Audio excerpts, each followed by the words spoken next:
Okay guys, this is part 2 of the series of Dolby Vision, and it's a dark scene, and this is with the Apple TV. And kind of off subject real quickly, people that know me have known I've had a lot of TV sets. I had the LG C9 before I had this TV set. If this TV has severe blooming in the black bars or severe blooming, as you could tell in the videos, there's not. There would be no way I would keep the TV. I would take it back to the store and go get the C9 again. So, with that said, let's not keep beating a dead horse to death. The TV, the 75-inch that I have here, is as black as any other LED TV I've had. So, just to let everybody know that, and there's very, very, very minimal blooming for an LED TV set. You're not going to get OLED blooming, as everybody knows, but with an OLED, you're not going to get the brights of an LED. So onward. We're going to play a little bit of the Dolby Vision for you guys here, and let's go to the settings real quick. So Noe thinks I'm gimping the settings to favor one or the other. And this is just basically proving that there's no Dolby Vision problem with the 950G. Now, some of the other Sony TVs have had this problem, and I don't know what to say about that, so to speak. I know some with the X1 Extreme Trip, like the A8. I just had a comment from a gentleman saying his A8 is very horribly black and dark and dim with the Dolby Vision on his TV. Unfortunately, he doesn't have a Dolby Vision Bright, so I don't know if he's going to keep the TV or what he's going to do with it. Let's take off the smooth gradation, and I forgot I had that on for HDR, and I should have had that off. That's better for the Dolby Vision.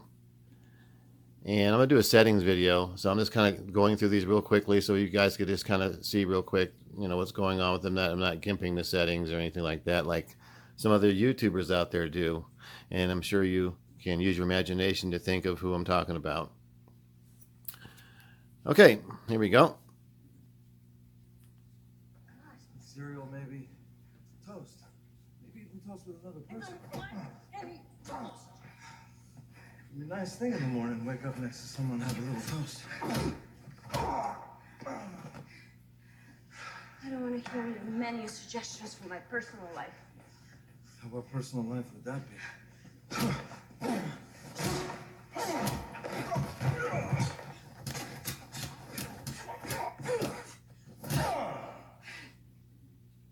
Okay, so this scene right here is this super dark. It's of course darker on camera than it is in real life, but it's the best I could do for the camera equipment that I have. And we'll move on to the Apple TV. One thing I forgot to mention is I want to make sure you knew this was the Fire Stick. As you can see, right up, sometimes it's darker. You get to see if it's the actual Fire Stick, but sometimes the camera overexposes the. There it is, Fire Stick TV HDMI 1, and both of these, by the way, are directly into the TV. There is no receiver I'm going through or anything. I did it on purpose so no one could say, well, the receiver is probably altering the signal. So directly into the TV set. Okay, and here we have the Apple TV, as you can see by the menu. It has that nice original menu that most TVs don't have. I mean, most Fire Sticks and streaming devices. Sorry, I'm trying to get going for the day here. It's a little early here. Okay, same thing. Dolby Vision, bright. And I'm just going to kind of click through so you can just see the settings. I don't need to explain what the settings are. You guys already know.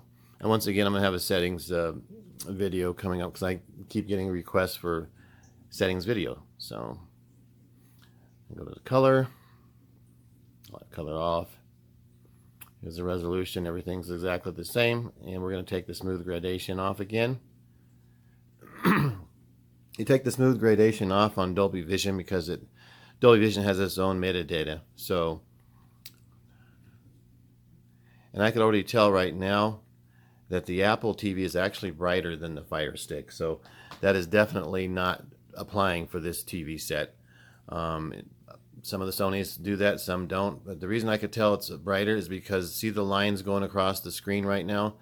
When my camera starts to overexpose because it's brighter, you get the lines going across the screen like it is right now because I have to back off the exposure a little bit. But I'm gonna leave it exactly the same. I'm not gonna touch it on purpose, so you know I didn't mess with the settings. And we're gonna start this up. Cereal, maybe. Toast. Maybe even toast with another person. I don't want any toast. It'd be a nice thing in the morning, wake up next to someone and have a little toast. I don't want to hear your many suggestions for my personal life.